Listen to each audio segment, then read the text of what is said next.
All right, welcome to another video from the Outdoor Analyst. I figured today we're gonna have a really fun one. This is gonna be a axe maintenance video. Basically, how do you take care of your axe? Now, granted, this is a hatchet. This is my newest. I'm still calling it an axe, but it's a little hatchet that I've picked up, and I'm just gonna show you how you should probably take care of it as soon as you get your new axe in. There's a few things you should do if you have a really nice axe brand. You won't have to do much to the edge. This is a Hoffman 12-inch a hand hatchet, basically. It is going to be a top-of-the-line hatchet that's out there. But when it came to me, did it look this dark? No, it didn't. This is week 3 for me. So one of the things you should do when you have a new hatchet in is you should linseed oil the handle, as long as it doesn't have any varnish on there. You have to strip that off. But then linseed oil the handle once a week for a month. And I'm going to do that and show you how to do it. It's a really simple process. And I also suggest, depending on who's got the leather on there, if it comes with a leather, a little sheath on there, you should do some leather work as well. Now, granted, I did just do this with beeswax, but I'm going to do a little more work just to show you what you should do when you get one of these in. So we're going to start off with, let's take care of your sheath. Let's take care of the mask here. What do you do when you have one of these? And this is a really nice leather. This is really good, thick buffalo. Really, really excited about that. This should last a very long time. Granted, I had a big scratch when it came in, but whoop-de-doo, it's gonna get scratched up anyway. So what do you use? For leather, I really enjoy Obanoff's, this heavy-duty LP. This stuff is awesome. It's basically just a beeswax on here, and it protects really, really well. Doesn't take a lot, but we'll see how much it kind of takes on here. Just pop it in there. Now, sometimes it's a little hard. You just use your own, the heat from your hand. Sit your fingers in there for a bit, and it'll warm up. And you just rub it on. Simple as that. You're not being super, super picky. Make sure it's everywhere. Get all the little spots in there. Sure, this was probably done fairly recently, probably from Hoffman Blacksmithing, but you know what? Don't trust anybody. Maybe they missed something. I want this sheath to last for years, absolutely years and years and years, decades. I want this to be something I pass down. So you saw how much I had on my finger. That's not much. It is spreading just about everywhere, which I think really means that this was probably taken care of pretty well.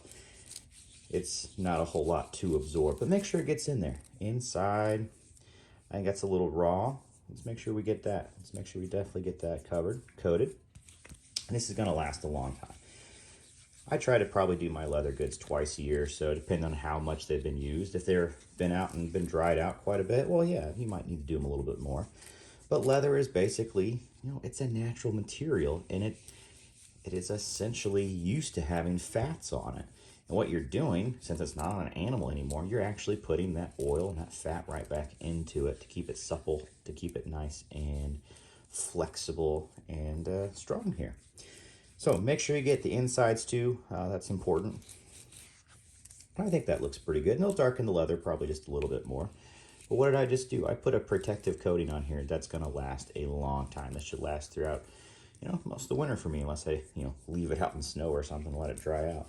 But just make sure you keep your stuff taken care of, and I think it's fun. Usually when I do this, I'll do all my sheaths, but we're just gonna do a kind of one-off because I did a bunch of these last weekend.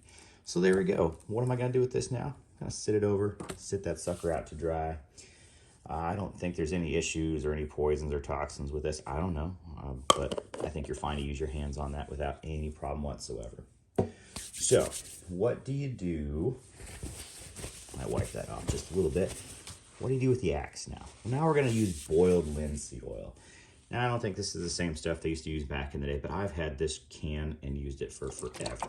You can tell I'm going to rust and crap on top. Just shake it up a little bit. Now, this stuff supposedly is not super healthy for you, so you don't want to get it on your hands. But what we're going to do is we're going to coat the whole handle here. We're going to coat the grain structure. This is a super good grain structure. I kind of expected more from Hoffman Blacksmithing, that's for sure. But that's okay. On the top here, looking pretty good, looking pretty good. We're gonna make sure we get the ends for sure, because that's where the most of the linseed oil will absorb. It's gonna be the ends. But we're still gonna coat the rest of it here. And this is gonna be coating number 3. So when this came in originally, this was very, very bright.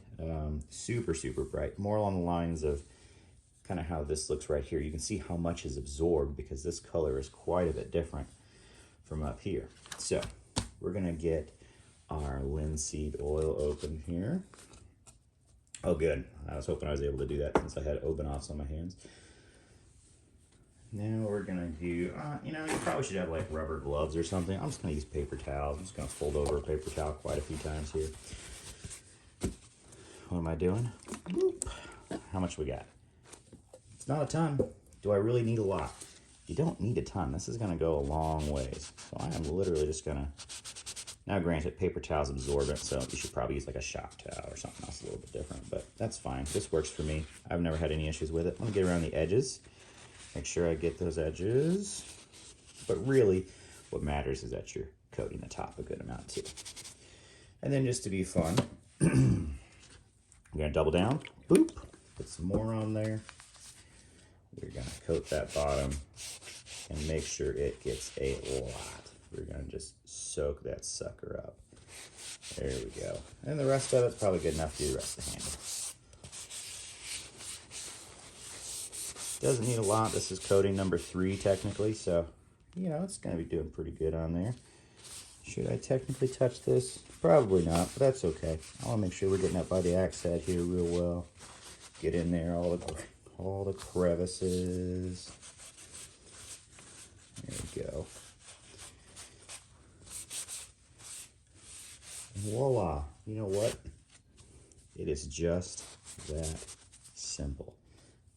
Not bad at all. What am I gonna do? I'm gonna let that sit for a little while. Ooh, this has a hair popping edge to it. I do love the look of this thing. This thing is beautiful. I think we got a 1.5 pound head here.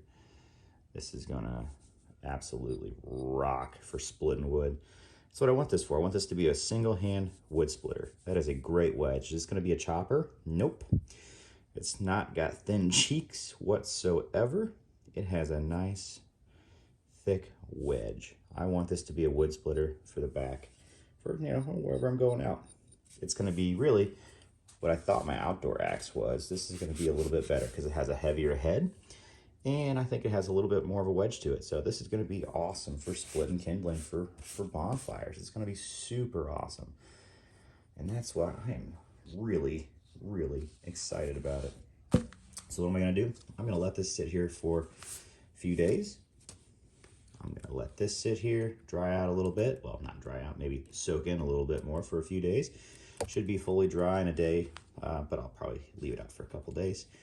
Flip this over just in case the paper absorbs too much. Don't want too much getting in there. And then I'm done. Well, I'll probably put some flits on the axe head. Yeah, I probably will. I'll probably flitz it just so it doesn't rust. Don't have any issues on that long term. Keeps it pretty well corrosion resistant. Other than that, that's it. The process for doing this is pretty simple. Get a new hatchet, get a new axe. Literally just do this every weekend for the first month. After that, you're supposed to do it once a month for the rest of the year. I'll be honest, I maybe do it every other month or every 3 months because life gets busy after that. But I think it's those initial coatings that really matter. Then after that, once a year, just do some linseed on there, and do your axe sheath. Hopefully twice a year, but once is at least good enough for the most part, unless you live in a pretty wild weather territory. But yeah, that's it, guys. Like, subscribe if you sort of like this stuff. If you like the video, I know not a lot of guys are axe people, but if you do a lot of bonfires, these are amazing. And I do love splitting wood with battani, but sometimes it's just super nice just to whip out a hatchet and just crack through stuff really fast. I do really enjoy that. And I am excited to put this thing to task to really see how it does. Is it really a good shape? Does the edge, I think this is 41, 42 steel. I have not used that before. Should be pretty tough. Should hold an edge well and still not be brittle. Really hoping that's the case. We'll find out as I use this throughout the years here. But this is how you start your maintenance off. This is 3 weeks into it. Really looking forward to where this goes in the future.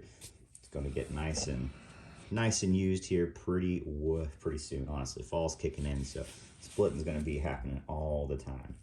And is it okay to use it in between? Absolutely. Absolutely. I have no issues with using it in between. Just keep up with your linseed oiling, and you know, your sweat and the grit on your hands will take out the slickness pretty darn quick on there. So no issues with that. All right, thanks for hanging out. I will check you on the next one. Yeah, please like, subscribe. Helps out the little channel. See ya.